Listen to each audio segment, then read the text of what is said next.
أعوذ بالله من الشيطان الرجيم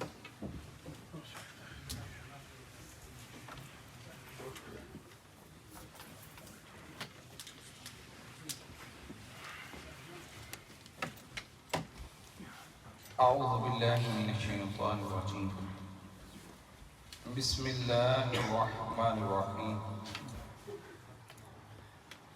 إن الذين جاءوا بالإفك عصبة منكم لا تحسبوه شرا لكم بل هو خير لكم صدق الله مولانا العظيم.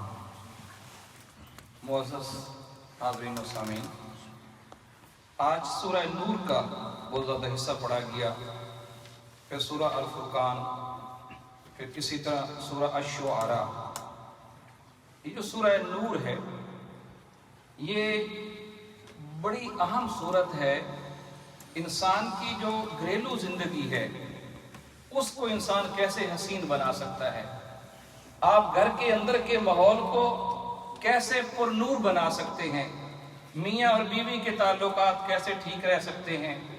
اگر کسی پر تہمت لگ جائے اس تہمت کو انسان کیسے فیس کر سکتا ہے، اور تہمت بڑے بڑوں پر لگ جاتی ہے، اور مختلف انسان کی جو عمر کے حصے ہیں اس کے آداب سکھائے گئے ہیں. اور اتنا ہے انسان کے آرام کا کہ آپ نے سونے کے ٹائم کیا ہے، جب کوئی سو رہا ہو اسے ڈسٹرب نہیں کرنا. یعنی آپ تصور کر سکتے ہیں کہ قرآن مجید انسان کی عزت کا کتنا خیال کرتا ہے، اس کے نسب کا کتنا خیال کرتا ہے، اور اس کے آرام کا کتنا خیال کرتا ہے. یعنی اس سورت کے اگر آپ مضامین کو دیکھیں تو انسان ایک انڈیویجول انسان سے لے کر اس کی عزت نفس، اس کا نسب، اس کا آرام، اس کا سونا جاگنا کھانا پینا، اس سے لے کر تاجدار کائنات کی عزت و حرمت تک سارے مضامین اس ایک سورت میں جمع کر دیے گئے ہیں. سبحان اللہ سبحان اللہ. یعنی اس سورت کو انسان کو پڑھنا چاہیے، اس کا ترجمہ پڑھنا چاہیے، اور پھر اسے اپلائی کریں تو آپ کے گھر کا سارا ماحول نور علی نور ہو جائے گا. اسی لیے سورہ کا نام بھی سورہ نور رکھا گیا ہے کہ اگر آپ اپنے اندر بھی نور پیدا کرنا چاہتے ہیں اس کا بھی یہ سورت میں سارا ذکر ہے، اور اگر آپ گھر کے اندر نور پیدا کرنا چاہتے ہیں اس کا بھی سارا ذکر ہے، اور اگر آپ اپنے پورے معاشرے کے اندر نور پیدا کرنا چاہتے ہیں اللہ رب العزت نے اس کے بھی اصول اور طریقے بتا دیے ہیں. اور آغاز کیا اس میں جو بہت بڑا گناہ ہے جس سے انسان کی نسل ختم ہو جاتی ہے، وہ زنا کا گناہ ہے. فرمایا کہ خبردار اس کے قریب نہ جاؤ، بہت بڑی بے حیائی ہے، اور پھر اس کی سزائیں بیان کر دی. پھر دوسری چیز جس سے انسان کی عزت ختم ہو جاتی ہے وہ کسی پاک باز پر تہمت لگانا ہے. ہمارے معاشرے میں یہ چیزیں بڑی نارمل ہیں. ہم کسی کی بغیر تحقیق کیے ہوئے کسی پاک باز مرد اور عورت پر تہمت لگانا یہ اتنا بڑا گناہ ہے، یہ گناہ کبیرہ میں سے ایک گناہ ہے، اور ایسے لوگوں پہ اللہ اور اس کے رسول نے لعنت کی ہے. بڑی احتیاط کرنی چاہیے کسی کے اوپر زنا کی تہمت لگانے میں، بہت بڑی برائی ہے. یعنی جیسے زنا کا کرنا اتنی بڑی گناہ ہے، اس سے بس تھوڑا سا لیول آپ نیچے کر لیں کسی پر زنا کی تہمت لگانا. اور ہمارے ہاں اس میں بڑی بے احتیاطی کی جاتی ہے. پھر آگے قرآن مجید میں آپ کو معلوم ہے جب میاں اور بیوی ایک دوسرے کے بارے میں کسی ایسے شک میں پڑ جائیں، یہ جب آیات اتری نا کہ جب کوئی ایسا کیس ہو جائے تو 4 گواہ لے کے آؤ. ایک صحابی حاضر ہوئے، کہتے ہیں آقا اگر کوئی مرد دیکھ لے اپنی بیوی کو ایسے کسی گناہ میں تو وہ جا کے 4 بندے اکٹھے کرے گا، آئے آ کے دیکھے ذرا میرے گھر میں کیا ہو رہا ہے. آپ خاموش ہو گئے. اب بات اس نے بڑی جینون کی تھی نا، یعنی کوئی مرد یہ گوارا کر سکتا ہے، کوئی غیرت مند عزت والا کہ وہ جا کے کسی کو بلا کے لے آئے کہ دیکھو میرے گھر میں کیا ہو رہا ہے. بس وہ خاموش ہوا، اللہ رب العزت نے قرآن مجید کی آیات اتار دی اور فرمایا اسے باہر جانے کی ضرورت نہیں ہے. وہ 4 مرتبہ قسم اٹھا دے، بے شک سبحان اللہ اس کا 1 مرتبہ قسم اٹھانا ایک گواہی کے برابر ہو جائے گا، بے شک اور 5ویں مرتبہ کہہ دے کہ اگر میں جھوٹا ہوں تو میرے اوپر اللہ رسول کی لعنت ہے۔ سیم اسی طرح عورت اٹھا دے کہ میرا شخص غلط کہہ رہا ہے، میں پاک باز ہوں، اسی سے تفریق ہو جائے گی۔ اس کو لیان کہتے ہیں فقہ میں۔ پھر آگے ایک بڑا مشہور واقعہ ہوا 6 ہجری کے اندر، اسے واقعہ افک کہتے ہیں۔ تاجدار کائنات کا ایک معمول تھا، جب کسی غزوہ پر جاتے اپنی کسی ایک زوجہ محترمہ کو ساتھ لے کر جاتے۔ تو غزوہ بنی مستلق یہ 6 ہجری میں ہوا۔ آپ سیدہ عائشہ صدیقہ رضی اللہ تعالی عنہا کو ساتھ لے کر گئے۔ صبح کا ٹائم تھا، آپ رفع حاجت کے لیے کہیں دور تشریف لے کر گئیں تو آپ کا ہار گم ہو گیا، تلاش کرنے میں تاخیر ہو گئی اور قافلہ روانہ ہو گیا۔ پہلے زمانے میں وہ کچابے ہوتے تھے، ہودج ہوتے تھے۔ آپ فرماتی ہیں میں بڑی دبلی پتلی سی تھی، ہلکی سی تھی، اور جنہوں نے اٹھا کے رکھا انہوں نے دیکھا بھی نہیں ہے، کیونکہ ام المومنین تھی، اوپر پردہ ہوتا تھا، وہ ایک پردہ تھا سارا نا کچابے کے اوپر، تو اندر سے کوئی اٹھا کے نہیں دیکھتا تھا۔ ایک حیا تھا، ادب تھا کہ ام المومنین ہے اندر، بے شک سبحان اللہ دیکھا نہیں کسی نے، ایسے ہی اٹھایا اور اونٹ کے اوپر رکھ دیا اور چلے گئے۔ آپ واپس آئیں تو وہاں بندہ ہی کوئی نہیں ہے۔ اللہ اکبر آپ نے اپنا دوپٹہ لیا اور ادھر ہی آرام فرما کے لیٹ گئیں۔ ایک صحابی ہوتے تھے، وہ پیچھے رہتے تھے۔ آقا علیہ الصلوۃ والسلام کا یہ بھی معمول مبارک تھا، جب قافلہ روانہ ہوتا 2-3 میل پیچھے ایک بندہ رکھتے تھے۔ اس کی بہت سی حکمتیں تھیں، کوئی قافلے کی چیز گر گئی ہے، کوئی پیچھے سے حملہ آور ہو گیا ہے، تو وہ تاکہ آ کے ساری چیزوں کی بتلا دیتے تو وہ حضرت صفوان بن معطل ایک صحابی کا نام تھا۔ وہ جب پیچھے آئے، انہوں نے دیکھا کہ کوئی خاک پہ سویا ہوا ہے، تو جب آپ نے ان کی آڑ سنی تو اٹھ بیٹھی، تو وہ پہچان گئے کہ یہ تو ام المومنین حضرت عائشہ صدیقہ رضی اللہ تعالیٰ عنہ ہے۔ انہوں نے آپ کو اونٹ پہ بٹھایا، مدینہ طیبہ لے کے آئے۔ منافقین نے ان پہ تہمت لگا دی، اور یہ تہمت اتنی شدید ہوئی کہ پورے مدینہ کے ہر گھر میں یہ لگ گئی، ہر جگہ چرچے ہو رہے ہیں۔ اور تصور کریں کئی صحابہ کرام، حضرت حسان بن ثابت بھی اس میں آ گئے۔ آپ سوچ سکتے ہیں وہ جو حضور کے شاعر تھے، اللہ اکبر حضرت مصطح، یہ بدری صحابہ تھے، وہ بھی اس میں شریک ہو گئے۔ یعنی آپ دیکھیں کہ بعض اوقات یہ جو منفی پراپوگنڈا ہوتا ہے نا، یہ اتنا تیز ہوتا ہے کہ بڑے بڑے نیک، پارسا، زاہد، وہ بھی اس کی نظر ہو جاتے ہیں۔ اس میں بھی ایک سبق دیا گیا ہے کہ جب کوئی ایسی مہم چلے نا کسی کی کریکٹر اسیسینیشن کی، انسان کو آنکھیں کھلی رکھنی چاہیے، ویجیلنٹ ہونا چاہیے انسان کو، کیونکہ جو مخالف ہوتا ہے وہ بعض اوقات اتنا گر جاتا ہے۔ اب دیکھیں نا، رسول پاک کی زوجہ محترمہ ہے، قرآن مجید نے کہا بھی صحیح، صحابہ کرام کو کہا کہ آپ لوگوں نے اتنا بھی خیال نہیں کیا کہ ہستی کون سی ہے، اور یہ زوجہ اقدس وہ ہے جس کا فیصلہ خود خدا نے کیا تھا، سبحان اللہ جس کا فیصلہ اللہ سبحان اللہ اللہ پاک نے تصویر بھیجی جبریل امین کے ہاتھ، سبحان اللہ شادی سے پہلے، نکاح سے پہلے، اے میرے محبوب یہ زوجہ اقدس اللہ نے آپ کے لیے پسند کی ہے، اور وہ صدیق اکبر کی گود میں پلی ہے۔ اللہ اللہ بے شک وہ اتنی پاک باز اور حضور کی سب سے محبوب ترین زوجہ ہے۔ میں کہنا یہ چاہ رہا ہوں کہ اس پہ تہمت لگ گئی۔ اللہ اب ان کو تو معلوم ہی نہیں تھا، وہ تو حضرت مصطح کی والدہ آپ کے ساتھ ایک دن رات کو باہر نکلی، ان کا پاؤں پھسلا تو انہوں نے اپنے بیٹے کو بد دعا دی کہ اس کا ستیہ ناش ہو جائے۔ انہوں نے کہا بیٹے کو ایسی بات کر رہی ہیں؟ انہوں نے کہا آپ کو نہیں پتا؟ انہوں نے کہا نہیں مجھے تو نہیں پتا۔ انہوں نے کہا پورے مدینہ میں تو یہ بات مشہور ہو چکی ہے۔ آپ گھر آئیں، آپ نے کہا میں نے فیل کیا کہ حضور علیہ الصلوۃ والسلام جب آتے ہیں تو خاموش خاموش ہوتے ہیں، بات نہیں کرتے جیسے پہلے بات کرتے تھے۔ بات کوئی نہیں کی، اجازت مانگی کہ اگر اجازت ہے تو میں اپنی والدہ مائدہ کے گھر چلی جاتی ہوں۔ آقا نے فرمایا چلی جاؤ، اور آپ فرماتی ہے میری طبیعت بہت خراب ہو گئی، اتنی زیادہ مجھے سٹریس ہوئی کہ بخار اتنا اوپر چلا گیا، کھانا پینا چھوٹ گیا، نیند ختم ہو گئی، اور میں اتنی پریشان. میں نے اپنی والدہ مائدہ سے بات کیا کہ کیا لوگوں کو کیا ہو گیا ہے. میری والدہ نے مجھے سمجھایا کہ بیٹی کوئی بات نہیں. یہاں تک کہ آقا نے بھی مجھ سے پوچھا کہ عائشہ کوئی ایسی بات ہے, تو میں نے کہا میں تو ایسا تصور بھی نہیں کر سکتی. اور پھر آپ فرماتی ہیں کہ چونکہ میرا پراپوگنڈا بہت زیادہ ہو گیا تھا, آپ نے فرمایا میں کچھ کہہ بھی دوں تو کس نے ماننا ہے, اس لیے میں خاموش ہوں. میں اپنا معاملہ اللہ پہ چھوڑ دیتی ہوں, اپنا معاملہ اللہ پہ چھوڑ دیتی ہوں. پھر اللہ رب العزت نے یہ قرآن مجید کی سورہ نور کی آیات اتار دی. سبحان اور اسلوب بڑا زبردست رکھا قرآن مجید نے. اس میں صرف دو چیزیں آپ کو عرض کرتا ہوں.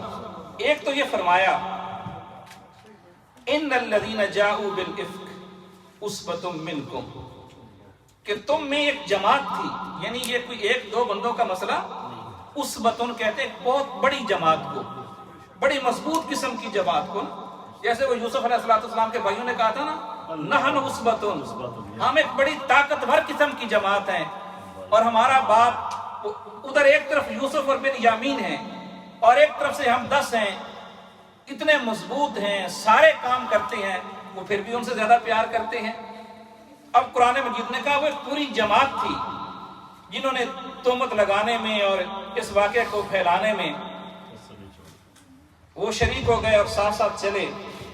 اللہ رب العزت نے یہاں پہلا اصول تو یہ بیان کیا, لا تحسبوه شرا لکم, تم اسے اپنے لیے شر نہ سمجھو. کیا؟ بل ہوا خیر لکم, بلکہ اس میں تمہارے لیے بڑی خیر ہے. انسان سوچ سکتا ہے کہ ایک طرف سے تو عزت پہ حملے ہو رہے ہیں, گھر پہ حملے ہو رہے ہیں, اور اللہ رب العزت فرما رہا ہے اسے اپنے لیے شر نہ سمجھو. اللہ رب العزت کی شان ہے. بعض اوقات وہ مردہ سے زندہ کو پیدا کرتا ہے. لوگ آپ کے لیے شر سوچ رہے ہوتے ہیں, اللہ پاک اسی میں آپ کے لیے خیر کے سارے دروازے کھول دیتا ہے. سبحان اللہ. یعنی اب بظاہر انسان دیکھے اتنی بڑی تہمت لگی, لیکن اللہ پاک نے سارے منافق بے نقاب کر دیے.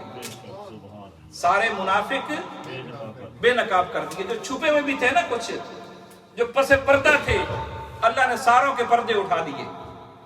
اور پھر اور لوگوں پر بھی تہمتیں لگی ہیں, انبیاء پر بھی تہمتیں لگی, یوسف علیہ السلام پر بھی تہمت لگی. اللہ پاک نے ان کی پاک بازی کا اعلان کہاں سے کروایا؟ اسی محل کے ایک بچے سے کروایا. حضرت مریم رضی اللہ تعالی عنہا پر بھی تہمت لگی. ان کی صفائی کس نے دی؟ حضرت عیسیٰ علیہ السلام نے دی, یعنی بیٹے سے دلوائی. عیسیٰ علیہ السلام پر لگی, اسی گھر کے ایک بچے سے دلوا دی. قربان جائیں عائشہ صدیقہ کی عظمت پر. ان پہ تہمت لگی تو صفائی خود رب نے دی. ان کی صفائی خود, اور اللہ رب العزت نے یہاں پر جو اسلوب اپنایا نا ان کی صفائی کا, وہ بڑا زبردست اپنایا اور ایک اصول بیان کر دیا. اصول یہ بیان کیا کہ پاک مردوں کے لیے پاک بیویاں ہیں. پاک مردوں کے لیے پاک بیویاں ہیں. نادانو, یہ تو دیکھو میرا محبوب کتنا پاک ہے.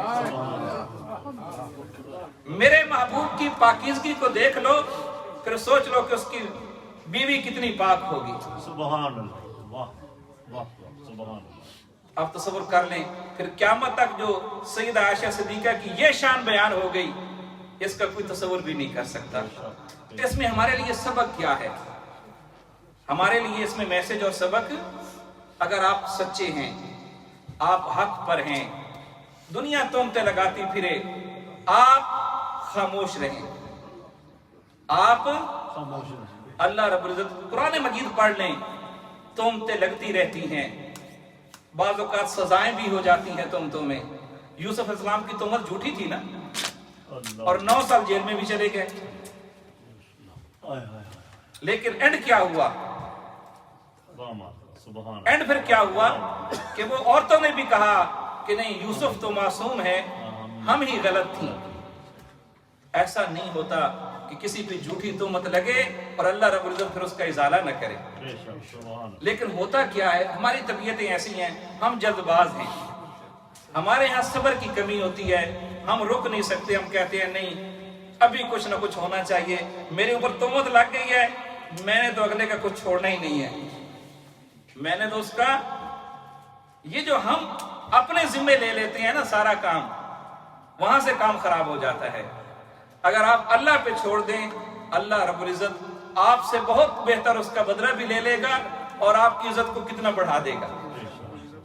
پھر آگے اس میں گھروں کے آنے کے آداب سکھائے، پھر پردے کے سارے احکام آئے، خواتین کے لیے بالخصوص، مردوں کے لیے بھی حکم دیا گیا کہ ہمیشہ اپنی نگاہوں کو جھکا کے رکھا کرو۔ اور پھر ایک اور بات ارشاد فرمائی کہ اپنے معاشرے کے اندر وَأَنْكِحُوا الْأَيَّامَ مِنْكُمْ وَالصَّالِحِينَ مِنْ عِبَادِكُمْ وَإِمَائِكُمْ، کہ اپنے مردوں اور عورتوں میں سے جو نکاح کی عمر کو پہنچ جائے اور بغیر نکاح کے ہوں ان کا نکاح کر دیا کرو۔ ان یکونوا فقراء یغنیہم اللہ من فضلہ، اگر وہ فقیر ہوں، غریب ہوں، تو نکاح کی برکت سے اللہ انہیں غنی کر دے گا۔ نکاح کی برکت سے اللہ انہیں، یعنی بعض اوقات انسان سوچتا ہے نا کہ یہ کوئی دوسرے نکاح کی بات نہیں کر رہا، اب کے صاحب کا تو دل کرتا ہے لیکن گھر سے اجازت نہیں ملتی، وہ کہے کہ بھی حالات آج کل اچھے نہیں ہیں تو کوئی دو چار کر لوں، اس سے زیادہ ہی خراب ہوں گے۔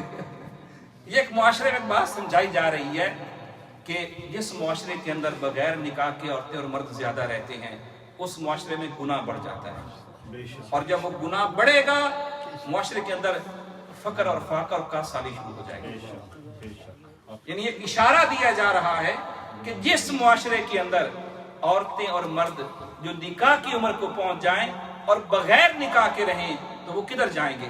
دیکھیں کچھ انسان کی بشری ضرورتیں ہوتی ہیں، بشری تقاضے ہوتے ہیں، وہ پھر گناہ سے پورا کریں گے، اس سے روکا جا رہا ہے۔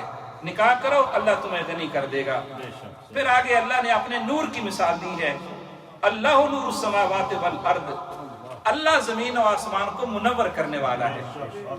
اور پھر فرمایا مثل نورہ کمشکات فیہا مصباح المصباح فی زجاجہ، کہ اللہ کے جو نور کی مثال ہے وہ ایسے ہے جیسے وہ پہلے زمانے میں نہیں ہوتا تھا جس میں وہ چراغ رکھتے تھے، تاک، اس کی شکل ایسے ہوتی تھی، وہ دروازوں پہ بناتے تھے۔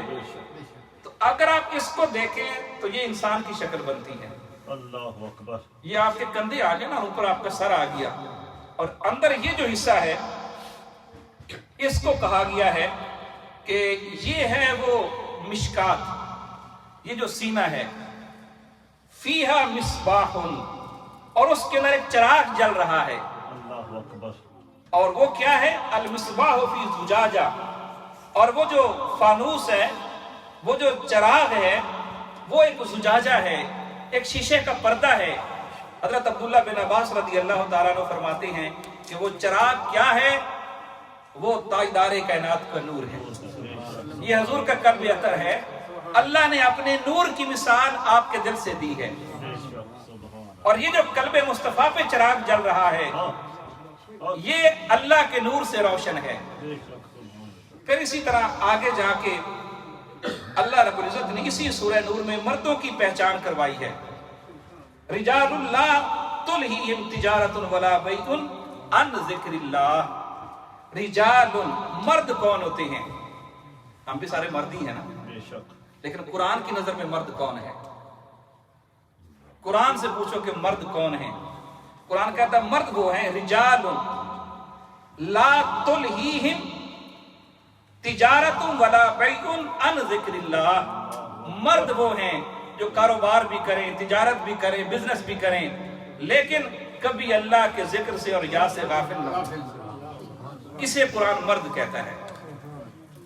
وہ کیا صوفی لوگ کہا کرتے تھے، ہتھ کارول دل یارول، جن کی یہ کیفیت رہے وہ حقیقت میں مرد ہوتے ہیں کہ ہر وقت کام بھی کریں، بزنس بھی کریں، ٹیکسی بھی کریں، باقی بھی سارا کچھ کریں، لیکن ان کے جو معاملات ہیں اللہ کے ساتھ وہ ہمیشہ اس کی یاد میں رہیں۔ اور آگے سورہ الفرقان ہے، اینڈ کر رہا ہوں، یہاں پر عباد الرحمن کی صفات قرآن مجید نے بیان کی ہیں۔ عباد الرحمن اللہ کے بندے، رحمان کے بندے، ان کی سب سے پہلی علامت جو قرآن مجید نے بیان کی ہے نا، فرمایا الذین یمشون علی الارض ہونا، وہ جب زمین پر چلتے ہیں تو بڑے آرام سے چلتے ہیں۔ اس میں اشارہ ہے، کیا ہے؟ اشارہ ہے، آرام سے زمین پر کیوں چلتے ہیں؟ آرام سے چلنے کا معنی یہ ہے کہ وہ زمین کو بھی تکلیف نہیں دیتے، زمین کو بھی، یعنی اتنا آرام سے قدم رکھتے ہیں، زمین میں کوئی حواس تو نہیں ہے نا، اس کی کوئی فیلنگز تو نہیں ہے۔ آپ آرام سے چلیں یا دوڑ لگائیں یا زبردستی اس کے اوپر زور زور سے پاؤں ماریں، زمین کو کوئی تکلیف ہوگی؟ لیکن عباد الرحمان کی ایک شان بیان کی جا رہی ہے، یعنی ان کا کریکٹر کیا ہے، ان کا بیہیویئر کیا ہے، ان کا اخلاق کیا ہے کہ وہ زمین کو بھی تکلیف دینا گوارا نہیں کرتے۔ آپ تصور کریں، جو زمین کو تکلیف دینا گوارا نہیں کرتے، وہ کسی انسان کو تکلیف دے سکتے ہیں؟ وہ کسی جانور کو تکلیف دے سکتے ہیں؟ اب ہم اس سے بھی ایک سبق لیں، اگر ہم عباد الرحمان بننا چاہتے ہیں تو اس کا پہلا کریکٹر، پہلی خوبی یہ ہے کہ وہ تو زمین کو بھی تکلیف نہیں دیتے۔ آگے پھر جا کے فرمایا وَإِذَا خَاطَبَهُمُ الْجَاهِلُونَ قَالُوا سَلَامًا، اگر کوئی جاہل کرے اس کے لیے بھی دعا دیتے ہیں، قَالُوا سَلَامًا، آپ سلامت رہیں، اللہ تیرا بھلا کرے۔ لیکن یہ صرف زبانی کلامی نہیں جیسے ہم صاحب کرتے ہیں، یہ جتنا حاجی اسلام صاحب کو تنگ کرتے ہیں نا، یہ ایسے نہیں ہونا چاہیے۔ آپ کی زبان سے کسی کو تکلیف نہیں پہنچنی چاہیے، کسی کی عزت کو خراب نہیں کرنا چاہیے، مذاق میں بھی ایسا نہیں کرنا چاہیے۔ عباد الرحمان کی شان یہ ہوتی ہے، وہ اگر کسی کے ساتھ مزاح بھی کرتے ہیں اس کا دل جیت لیتے ہیں، اس کا دل مو لیتے ہیں۔ یعنی ہمارے ہاں تو مذاق بھی ایسا ہوتا ہے کہ اگلے بندے کا بالکل ہی ہم جو ہے نا پسینہ نکال لیتے ہیں۔ اور آگے جا کے فرمایا والذین یبیتون لربہم سجدا وقیاما، یہ تیسرے نمبر پہ آیا ہے کہ پھر ساری رات اللہ کی حضور رکوع میں اور سجود میں گزار دیتے ہیں۔ آپ ترتیب دیکھیں قرآن مجید کی، عباد الرحمان کی، یعنی ساری رات جاگنا سجدے میں، قیام میں، رکوع میں، اس کو قرآن مجید نے تیسرے نمبر پر بیان کیا۔ آگے پھر فرمایا فضول خرچی بھی نہیں کرتے، بڑے گناہ بھی نہیں کرتے، اور لیکن سب سے پہلے کس چیز کا ذکر کیا کہ وہ زمین کو بھی تکلیف نہیں دیتے۔ کوئی جاہل، ان پڑھ، اجڑ آدمی بھی ان سے جھگڑا کرے، اسے بھی کہتے ہیں آپ سلامت رہیں، آپ سلامت رہیں۔ تو دعا ہے کہ اللہ پاک ہمیں اپنے عباد الرحمان میں شامل فرمائے اور وہ کردار عطا فرمائے جو اپنے عباد الرحمان کو وہ عطا کرے۔ اللہم صلی علی سیدنا و مولانا محمد وعلی آلہ وصحبہ وبارک وسلم۔ ربنا آتنا فی الدنیا حسنہ وفی الآخرۃ حسنہ وقنا عذاب النار۔ اللہم نور قلوبنا بنور القرآن، اللہم زین اخلاقنا باخلاق النبی الکریم الامین۔ یا قاضی الحاجات اقض حاجاتنا، ویا دافع البلیات ادفع بلیاتنا، ویا حل المشکلاتنا، ویا شافی الامراض اشف مرضانا۔ میرے مولا ہمارا سب کا روزہ قبول فرما، ہمارا یہ رات کا بیٹھنا، تراویح پڑھنا، قرآن مجید کی تلاوت کرنا، ذکر اذکار کرنا، صدقہ خیرات کرنا، افطاری کا بندوبست کرنا، ان سارے نیک اعمال کو اپنی بارگاہ میں قبول فرما۔ ہم سب کو اپنی رضا عطا فرما، اپنے محبوب کی رضا عطا فرما۔ آقا علیہ الصلوۃ والسلام کی پوری امت کی خیر فرما، ہماری اولادوں کو نیک بنا، لائق بنا، ہم سب کے گھروں پہ کرم فرما، ہمارے ملک پاکستان پہ کرم فرما، آقا علیہ السلام کی پوری امت پہ کرم فرما، جمیع عالم اسلام پہ کرم فرما۔ میرے مولا یہ جتنے لوگ بیٹھے ہیں، یہ تیرے ذکر میں بیٹھتے ہیں، تیرا پیغام سنتے ہیں، میرے مولا قدم قدم پر تو ان کو اپنی رضا عطا فرما، اپنے محبوب کا دیدار عطا فرما دے۔ میرے مولا ان سب کی خطائیں معاف فرما اور اپنی رحمتوں اور برکتوں سے سب کی جھولیاں بھر دے، سب کی دعائیں قبول فرما دے۔ صلی اللہ تعالی علی خیر خلقہ ونور عرشہ محمد وعلی آلہ وصحبہ اجمعین۔